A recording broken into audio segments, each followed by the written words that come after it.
Hello नमस्कार। 12वीं class के इतिहास विषय की बात करते हैं। इसमें आपको पता है इंटरमीडिएट बिहार बोर्ड जो ऑफिशियल मॉडल पेपर निकला है उसमें 1 से लेकर 100 तक ऑब्जेक्टिव दिया है। 321 code Bihar board official model paper है और 8 सब्जेक्ट है। 8 स्ट्रीम इतिहास विषय 1 से लेकर 100 तक ऑब्जेक्टिव क्वेश्चन है। देखो इसमें आप देखोगे ना तो 1 से लेकर 80 तक ऑब्जेक्टिव इतना आसान दिया है, मतलब 100 में से 80 को बहुत आसान है। अब 20 को इतना हार्ड दिया है ना, जो नॉर्मल स्टूडेंट होगा जो बहुत ऊपर झापर पढ़ा होगा समझोगे उसे हवे ही नहीं लगेगा। आप कैसे हवा लगाएंगे एक बार ट्राई कीजिए ना, देखिए खुद ही आपका पसीना निकल जाएगा। पहला क्वेश्चन देखिए, पहला क्वेश्चन तो आसान है। यहाँ से देखोगे बिहार बोर्ड एक और बात है, आप यदि 100 में से 80 जानते हो ना, 50 को ना वहां बनाना है, लेकिन क्या पता कि कुछ हाई लेवल के इसे दे दे तो कुछ कहा नहीं जा सकता। आप अपना बेहतरीन तैयारी रखे रहो, कुछ भी हो सकता है बिहार बोर्ड में। तो पहला क्वेश्चन आपके सामने क्या है? पहला क्वेश्चन देखो आपके सामने है, निम्नलिखित में से कौन सा पुरातत्व के अंतर्गत नहीं आता? पुरातत्व क्या होता है? जो जमीन खुदाई करके निकाला जाता है। तो बताओ, अभिलेख जमीन खुदाई करके निकाला जाता है ना। मंदिर भी कभी कभी जमीन के खुदाई करके उसका साक्ष्य मिल जाता है, सिक्का भी मिल जाता है, लेकिन किताब जमीन के खुदाई करके नहीं मिलता है, वो सड़ जाएगा जमीन में। इसलिए ये पुरातात्विक नहीं होता है। आंसर क्या हो जाएगा? सी। समझ पा रहे हैं हम क्या कह रहे हैं? अगला क्वेश्चन देखो, लिखा जूते हुए मतलब जुताई के साक्ष्य कहाँ मिला है? कालीबंगा में। कालीबंगा कहाँ पड़ता है? राजस्थान में, कालीबंगा, इतना याद रखना। अगला क्वेश्चन है कि सिंधु नदी, ये जो लिखा ना सिंधु नदी, सिंधु निवासी में धातु किसका, कौन से धातु का उपयोग नहीं था, ज्ञान नहीं था? तो लोहा। और सबसे पहले वहां धातु तांबा खोजा गया था, इसलिए इसे ताम्र युग या कांस्य युग के नाम से जानते हैं। और इसे आदि ऐतिहासिक काल के नाम से भी जाना जाता है, क्योंकि यहाँ आधा अधूरा लिपि का ज्ञान था।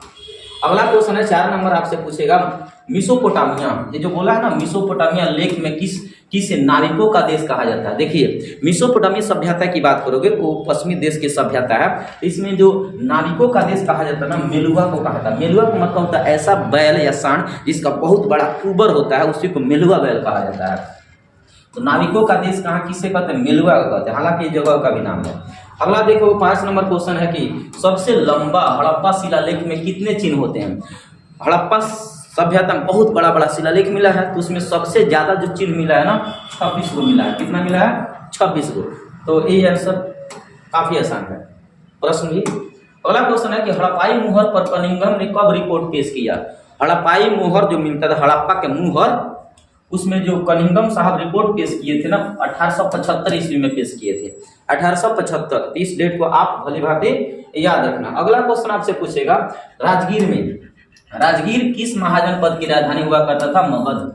और कोसली के गंधार के तक्षशिला था, और पंचाल के कहाँ था? दोनों कमेंट सेक्शन में लिखो। तो अगला क्वेश्चन देखो, अगला क्वेश्चन है कि अर्थशास्त्र किसने लिखा? तो कौटिल्य। इसके आंसर तो ऐसे स्पष्ट दिखता है कौटिल्य। अशोक, ये तो मौर्य वंश के हैं। मेगास्थनीज के पुस्तक के नाम क्या है? तो बताओगे मेगास्थनीज के पुस्तक नाम इंडिका। और हरिसेन कौन है? तो समुद्रगुप्त के कवि हैं, और इनके द्वारा पर्याप्त प्रशस्ति अभिलेख लिखा गया है जो संस्कृत भाषा में लिखा गया है, जिसमें अशोक को भारत का नेपोलियन कहा गया है। अगला क्वेश्चन है 1944 में भारतीय पुरातात्विक सर्वेक्षण के डायरेक्टर कौन थे? तो REM व्हीलर थे। 1944 ईस्वी, वही 1944 है जिसमें हमारे देश में स्वतंत्रता संग्राम के लिए लड़ाई लड़ा जा रहा था, तो वही डेट था। उस समय कौन थे पुरातात्विक सर्वेक्षण के जनरल? तो व्हीलर साहब थे, व्हीलर। अगला क्वेश्चन देखो, धम्म महामात की नियुक्ति किसने किया था? धम्म मतलब भेरी घोष को छोड़कर धम्म की नीति कौन अपनाया था? तो आपको पता है अशोक, मौर्य वंश के तीसरा राजा अशोक। अजातशत्रु की बात करोगे तो हर्यक वंश के राजा हो जाएंगे, बिंबिसार मौर्य वंश के राजा हो जाएंगे, चंद्रगुप्त मौर्य वंश के राजा हो जाएंगे। अगला क्वेश्चन देखो, अच्छा यहाँ से क्वेश्चन बनेगा, अजातशत्रु ना पहला ऐसा भारतीय राजा, पहला विश्व का पहला ऐसा राजा है जिसने फूट डालो और राज करो की नीति अपनाया था। विश्व में सबसे पहले फूट डालो और राज करो की नीति किसने अपनाया था? तो अजातशत्रु, हर्यक वंश के राजा। इसे पितृहंता वंश भी कहा जाता है। आप बताओ, जब हमारे देश में अंग्रेज जब आए तो अंग्रेजों ने कौन ऐसा अंग्रेज गवर्नर अधिकारी था, गवर्नर, जो भारत में फूट डालो और राज करो की नीति अपनाया था? बताओ उस गवर्नर का नाम बताओ जिसने फूट डालो और राज करो की नीति अपनाया था। 11 नंबर क्वेश्चन है कि पर्याप्त प्रशस्ति की रचना किसने किया था? तो हरिसेन। कौन किया था? हरिसेन। और ये किस भाषा में लिखा गया तो आपको पता होनी चाहिए, संस्कृत भाषा में लिखा गया है। प्रयाग प्रशस्ति, इसी प्रयाग प्रशस्ति को हम इलाहाबाद प्रशस्ति के नाम से भी जानते हैं। अगला क्वेश्चन, तमिल संगम साहित्य में अणिमय किसे कहा जाता है? देखो अणिमय ना गूगल पर देखो तो बड़े बड़े जमींदार भी देता है, किताब में देखो तो किसान भी देता है। तो हम अगर दोनों की बात माने तो सबसे ज्यादा किसान की बात किया जा रहा है, किसान ही, तो किसान ही लगाना, आप आंसर किसान लगाना, ठीक है। अगला क्वेश्चन देखो, अगला क्वेश्चन क्या बनेगा 13 नंबर क्वेश्चन, पाली भाषा में क्या बोला है बाबू? पाली भाषा, पाली भाषा में गहपति किसे कहा जाता है? गहपति किसे कहते हैं? किसानों को कहा जाता है। किसे कहते हैं बाबू? किसानों को कहते हैं। आप देखोगे 14 नंबर क्वेश्चन कि चंद्रगुप्त द्वितीय, वही चंद्रगुप्त द्वितीय है जो गुप्त वंश के सबसे प्रतापी राजाओं में से एक माना जाता है और स्पेशल इन्हीं के दरबार में 9 रत्न रहा करते थे और इन्हीं के समय काल को स्पेशली हम स्वर्णिम युग के नाम से जानते हैं। तो चंद्रगुप्त द्वितीय के समय काल को स्वर्णिम युग कहा जाता है। आखिर क्यों? तो आप आंसर तो जानते हो सब्जेक्ट में, इसके आंसर हो जाएगा 437 से लेकर 75 से लेकर 415। गुप्त काल की स्थापना किसने किया था? श्रीगुप्त।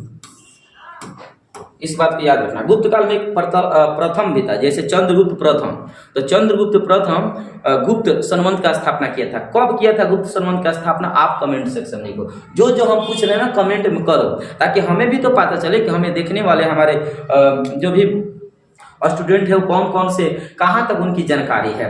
जो हम प्रश्न बता रहे हैं क्या वो आंसर जानते हैं? अगर जानते हैं तो ठीक है, नहीं जानते होंगे तो ये सब साइड वाला क्वेश्चन भी बताते चलेंगे। आप एक बार कमेंट तो करो, यस या नो लिखो तो कि कौन आप जानते हो कौन नहीं जानते हो। प्रभावती गुप्त किसकी पुत्री थी? तो चंद्रगुप्त द्वितीय की लड़की थी जिसका विवाह रुद्रसेन द्वितीय के साथ हुआ था। अगला लिखा है चीनी यात्री, चीनी यात्री फाहियान कब भारत आया था? तो 5वीं शताब्दी में आया था, चंद्रगुप्त द्वितीय के समय काल में। इसी को विक्रमादित्य के नाम से भी जानते हैं, ठीक है। अगला क्वेश्चन आपसे पूछेगा 17 नंबर क्वेश्चन कि चीन के महान दार्शनिक कौन थे? कन्फ्यूशियस। चीन के महान दार्शनिक थे, बहुत बड़े बड़े विद्वान थे, दर्शन शास्त्र के ज्ञाता थे। ऋग्वेद में किस देवता की स्तुति किया गया, मतलब प्रशंसा किया गया? ये नहीं बोला सबसे प्रमुख, सबसे ज्यादा स्तुति तो इंद्र को किया गया है, लेकिन ये सबसे ज्यादा नहीं पूछा है किस देवता को स्तुति किया गया है, तो सबको किया गया है और सबसे ज्यादा पूछा जाता तो अभी इंद्र बताता, ठीक है। अगला क्वेश्चन देखो, तक्षशिला किस महाजन पद की राजधानी हुआ करता था? गांधार। तक्षशिला की राजधानी, तक्षशिला किसका एक्चुअली राजधानी है? तो गांधार। और ये कहाँ पड़ता है? तो पाकिस्तान में पड़ता है। इस बात को आप भली भांति याद रखना। आगे लिखा है यौधे गणराज ने किस धातु के सिक्का को चलाया था? तांबा। यौधे जो गणराज था ना, ये तांबे के सिक्का का प्रचलन शुरू किए थे, तो तांबे के सिक्का इसका करेक्ट आंसर होगा। अगला आप क्वेश्चन देख सकते हो, अगला क्वेश्चन की अशोक के ब्राह्मणी शिलालेख, क्या बोला? अशोक, वही अशोक मौर्य वंश बोला, महानतम अशोक। ब्राह्मणी शिलालेख का अर्थ सर्वप्रथम किसने लगाया? तो जेम्स प्रिंसेप 1837 ईस्वी में लगाया था, जेम्स प्रिंसेप।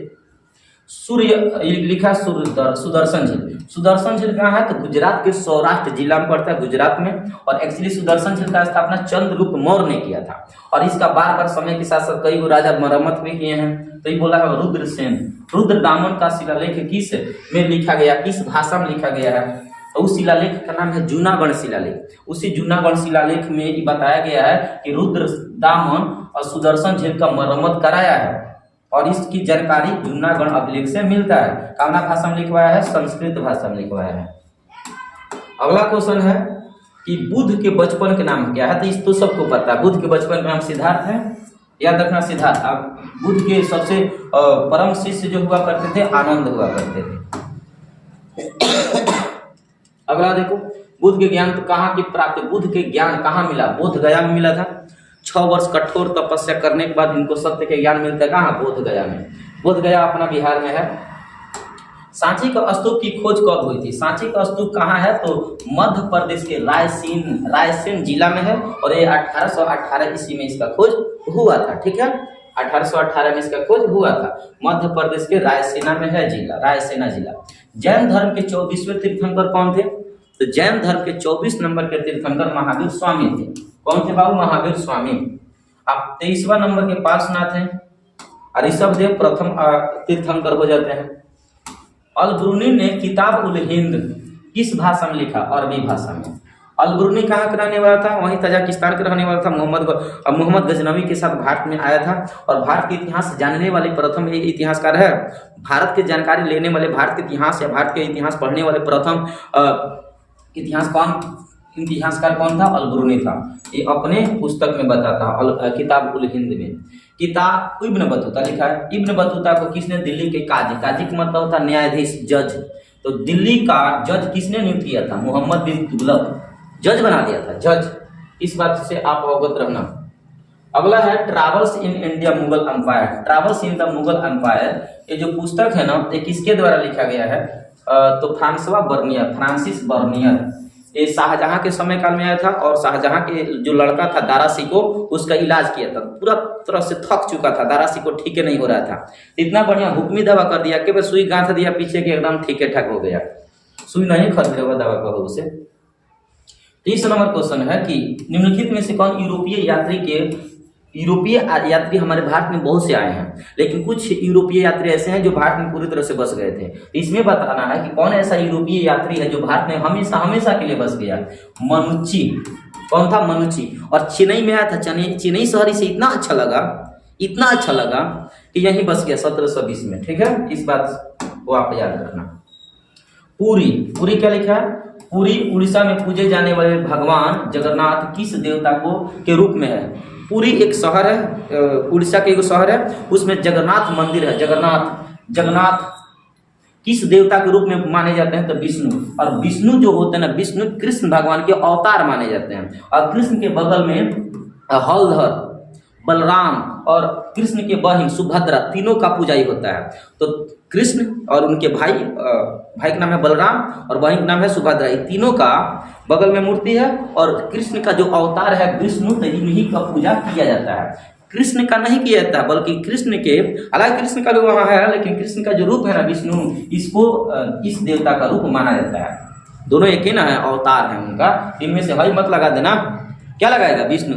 विश्वास नहीं है कमेंट सेक्शन में लिखो और जाकर अपन विकिपीडिया पर सर्च भी कर सकते हो। यही आंसर फ्रंट पर आता है, इस बात को याद रखना। यही आंसर सही भी होता है, कंपटीशन में भी यही आंसर सही होता है। तांत्रिक पूजा पद्धति में किसका पूजा की जाती है? देखो, तांत्रिक पूजा पद्धति में कुबेर का नहीं किया जाता। कुबेर एक ऐसे देवता है जो धन का रक्षा सुरक्षा करते हैं, जिसमें लक्ष्मी माता का पूजा होता है। दीपावली में धनतेरस में, तो उसमें कुबेर का पूजा किया जाता है धन संपत्ति के मामले में। लेकिन तांत्रिक विद्या देवी के लिए किया जाता है। जैसे काली माई हो गई, तंत्र विद्या बहुत बड़का विद्या माना जाता है, तो तांत्रिक विद्या ना देवी माई के लिए किया जाता है।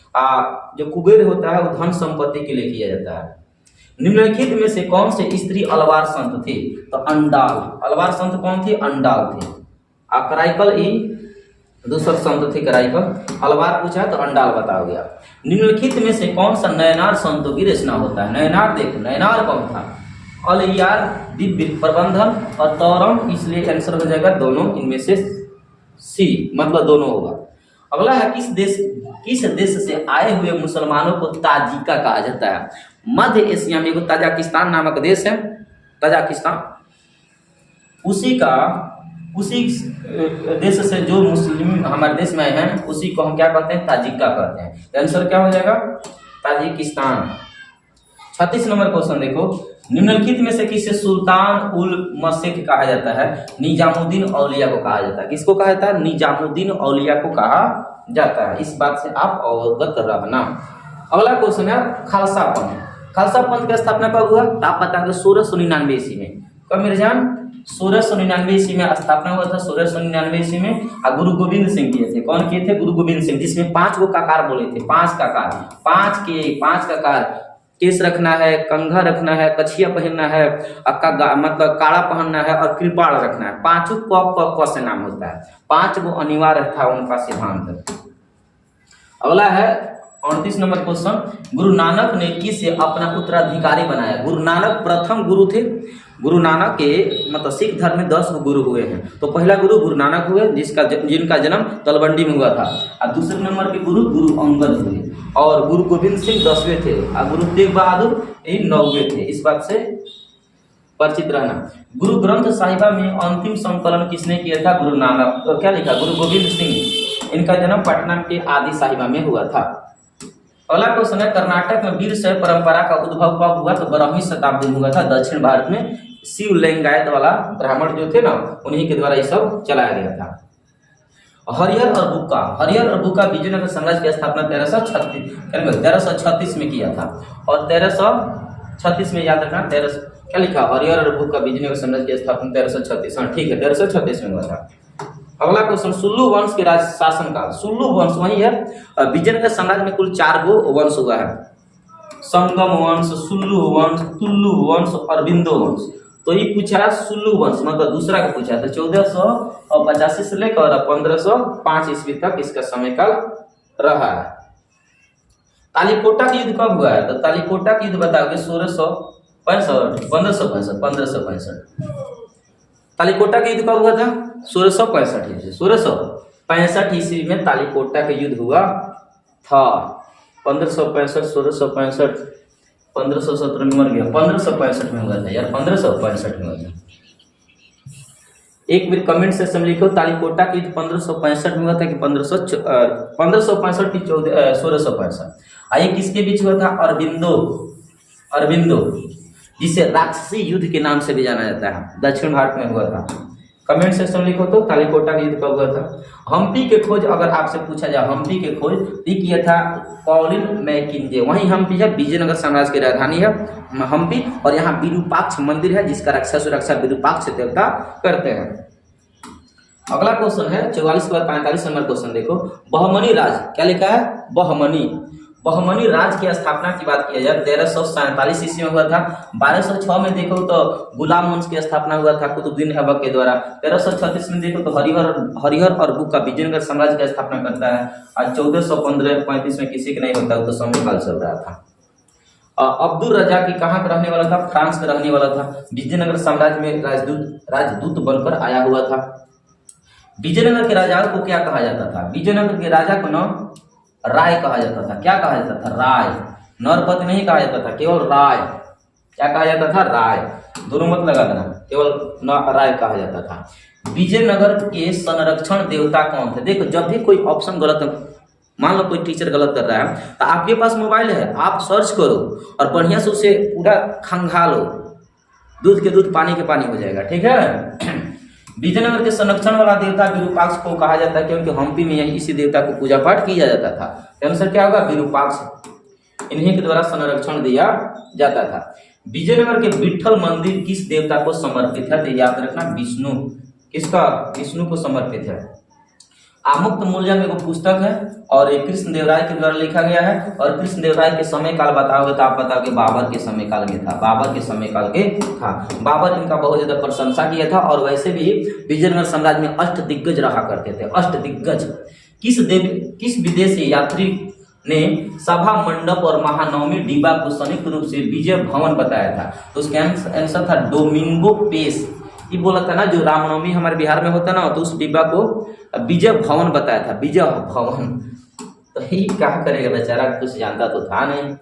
अकबर कितने खंडों में? अकबरनामा जो अबुल फजल के द्वारा लिखा गया ना, अकबरनामा, वो कितने खंडों में है? 3 खंडों में है। 3 खंडों में है। अगला लिखा है, जिन्स एक कामिल किस फसल को कहा जाता था? तो नकदी फसल। नकदी फसल किससे कहते हैं? व्यापारिक फसल को नगद नारायण बेचा जाए, जैसे गन्ना हो गया, हल्दी हो गया, ये सब नकदी फसल होता है।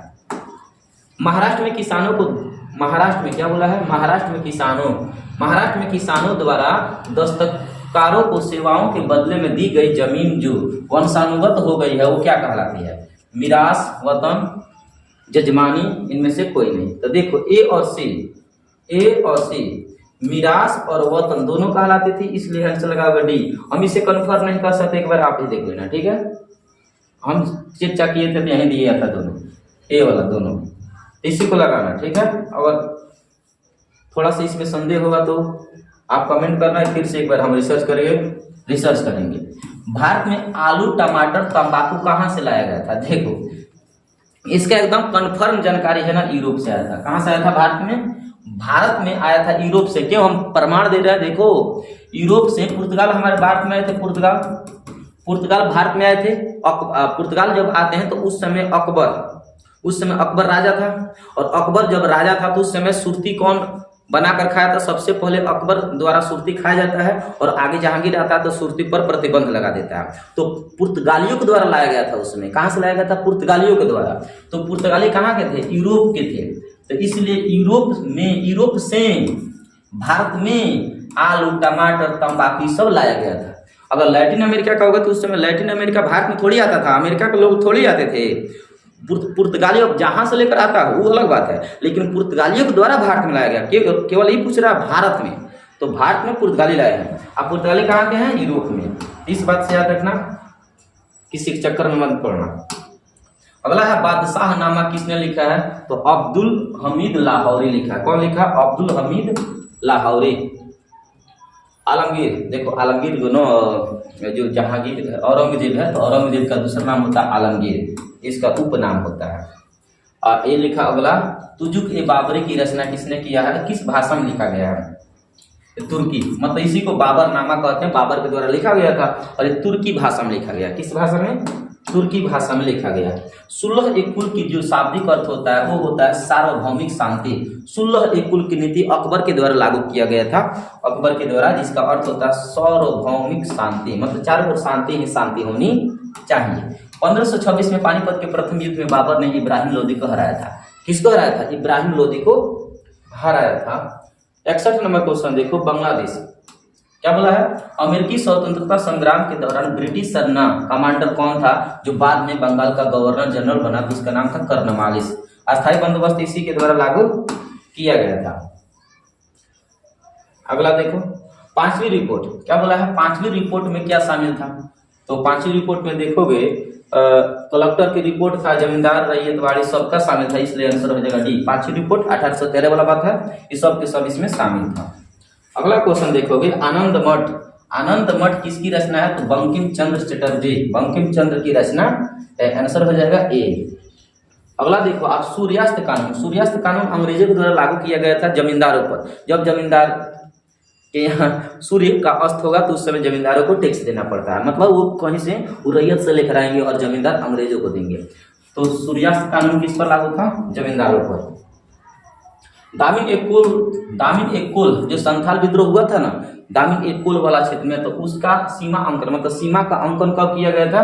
1832 में सीमा अंकन किया गया था।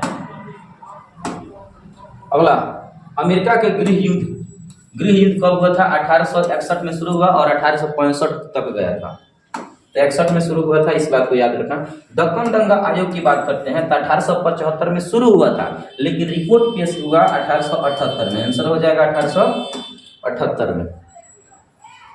अगला, बहादुर शाह जफर ने 1857 की क्रांति में विद्रोह का नेतृत्व कब हुआ? देखो 1857 की क्रांति का शुरुआत 10 मई 1857 से होता है, शुरुआत मेरठ के सैनिकों द्वारा। लेकिन बहादुर शाह जफर ना एक दिन के बाद, मतलब 11 मई 1857 को उसका कार्यभार संभालते हैं। इसका आंसर हो जाएगा बी। अगला देखो, कुशासन के आरोप लगाकर अंग्रेजों ने अवध को कब अधिग्रहण किया? था 1856 में। बेगम हजरत महल उन्हीं के उसी मतलब प्रशासन के वो बहुत बड़का शासिका हुआ करते थे, इसी के चक्कर में युद्ध में कूद पड़ी। तो कुशासन का आरोप किस पर लगा था? 1856 में अवध के नवाब के द्वारा, अवध के नवाबों पर। अगला 1857 के विद्रोह किस समय भारत का गवर्नर जनरल कौन था? कैनिंग, लॉर्ड कैनिंग 1857 में यही गवर्नर था उस समय। अगला है 71 नंबर क्वेश्चन, देखो बहुत मस्त है। किस अधिनियम द्वारा बंगाल के सिपाहियों को समुद्र पार भेजने की व्यवस्था की गई थी? तो उस अधिनियम का नाम था सामान्य सेवा भर्ती अधिनियम 1856। इस अधिनियम के तहत अपने भारतीय सेनाओं को समुद्र पार करके दूसरे एरिया में उन लोगों को भेजा जाता था। जब उनको महसूस होता था कि लगता है कि हमारा धर्म नाश किया जा रहा है, उस समय उनको ऐसा प्रतीत होता था। 1857 के विद्रोह के समय में फैजाबाद के डंका शाह मौलवी अहमदुल्ला, इसे पकड़ने के लिए पता है अंग्रेज 2 करोड़ रुपया रखा था। तो जो इंसान मौलवी अहमदुल्ला को पकड़ेगा उसे 2 करोड़ इनाम दिया जाएगा। इतना खतरनाक ये थे और 1857 के युद्ध में बहुत फेमस, बहुत खतरनाक लड़ाई लड़े थे, अंग्रेजों को छक्का छुड़ा दिए थे।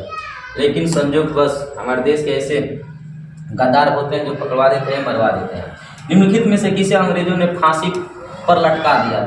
तात्या टोपे को फांसी पर लटकाया और ये तीनों को ये तीनों तो अपने मतलब कुर्बानी हो गए, जान कुर्बान कर दिए, युद्ध भूमि में, रणभूमि में कुर्बान हो गए। किसने 1857 के विद्रोह को हिंदू मुस्लिम षड्यंत्र का परिणाम कहा? तो जेम्स आउटरम। 1857 की क्रांति हिंदू मुस्लिम का षड्यंत्र है, किसने कहा? James Outram. अगला क्वेश्चन है 1857 के विद्रोह के तत्कालीन कारण क्या था? तो चर्बी वाले कारतूस, जिसमें सुअर और गाय की चर्बी उसमें मिलाया गया था। अगला क्वेश्चन है 75 के बाद है 76 नंबर, गेटवे ऑफ इंडिया। क्या बोला है? गेटवे ऑफ इंडिया कहाँ स्थित है? तो मुंबई में है और इसका स्थापना 1911 ईस्वी में हुआ था। ठीक है। अगला है संपूर्ण भारत की जनगणना। आप देखो ना, संपूर्ण भारत की जनगणना कराने का पहला प्रयास, क्या बोला? प्रयास। तो प्रयास तो 1872 में हुआ था, लेकिन सक्सेसफुल नहीं हुआ, केवल बंगाल में सिमट कर रह गया। प्रयास किया गया था लेकिन हुआ 1881 में। 81 में पूरी तरह से हो गया, लेकिन प्रयास कब हुआ था? 72 में। तो सी लगा गया आंसर। क्या लगा? सी।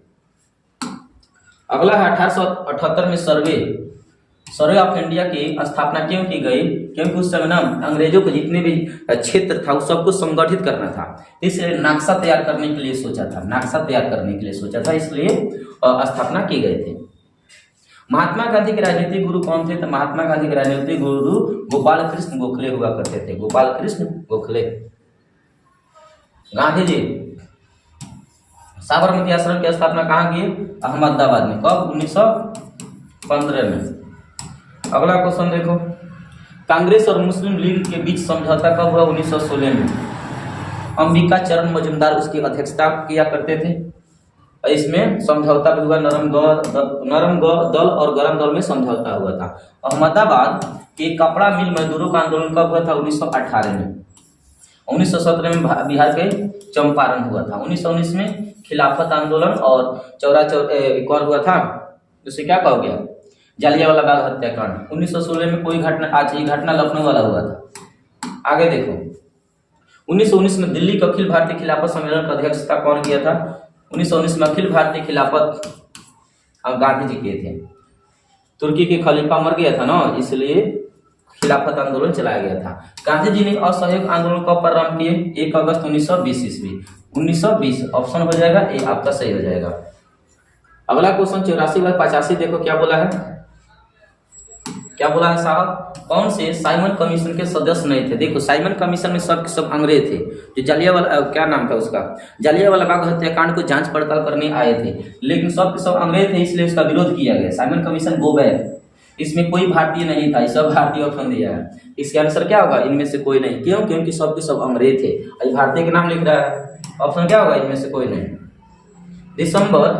दिसंबर 1929 ईस्वी में कांग्रेस के वार्षिक अधिवेशन कहाँ हुआ था? लाहौर में। इसका अध्यक्षता पंडित जवाहरलाल नेहरू किए थे। ठीक है, जिसमें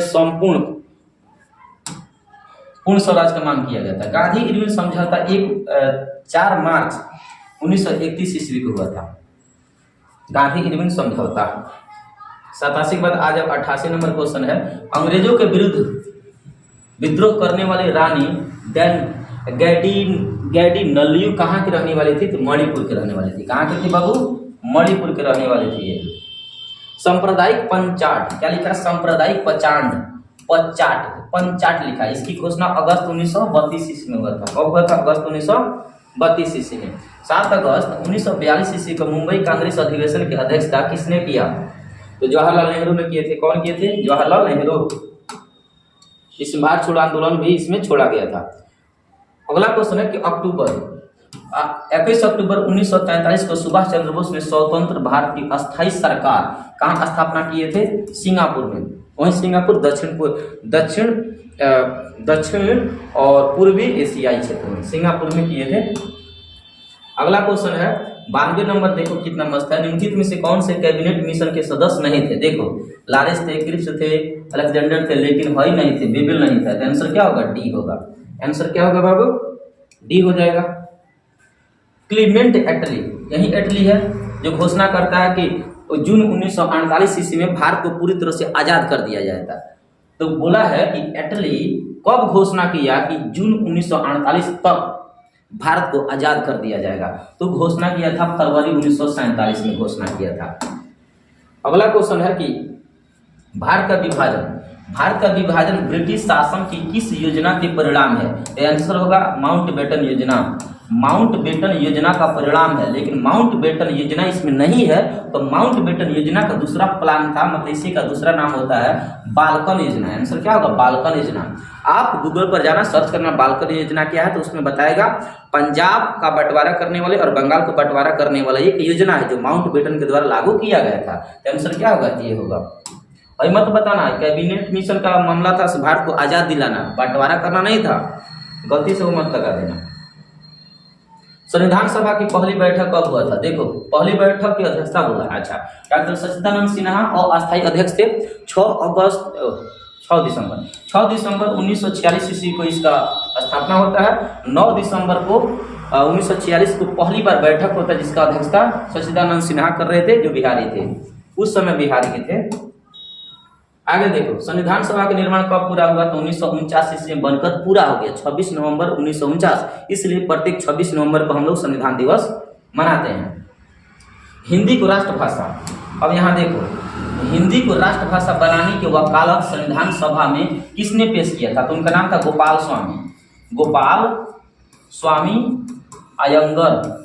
स्वामी अयंगर थे, लेकिन ऑप्शन में नहीं दिया है, ये ऑप्शन गलत दिया है, इसमें है या नहीं है, तो किसको लगाओ? किसी को मत लगाओ, इसमें कोई है या नहीं है, तो इसका आंसर मतलब ऑप्शन में गलत है। हम क्या लगाए? ऑप्शन गलत है, बिहार सरकार जाने। अंतरिम क्या लिखा है? अंतरिम सरकार के गृह मंत्री कौन थे? वल्लभ भाई पटेल। आंसर क्या होगा? सी, वल्लभ भाई पटेल थे। अगला क्वेश्चन है यंग इंडिया, न्यू इंडिया लिखा है। यंग इंडिया पूछे तो महात्मा गांधी हो जाएगा, और न्यू इंडिया पूछे और कॉमनवेल्थ पूछे तो एनी बेसेंट का हो जाएगा, जो भारतीय राष्ट्रीय कांग्रेस के प्रथम महिला अध्यक्ष यही थे। अगला क्वेश्चन, सीमांत गांधी किसको कहा जाता है? तो याद रखना अब्दुल गफ्फार खान को कहा जाता है। किसको कहते हैं? अब्दुल गफ्फार खान। क्या लगा आपको? कितना आप सही कर पाए एक बार कमेंट में जरूर लिखो। Okay, thank you.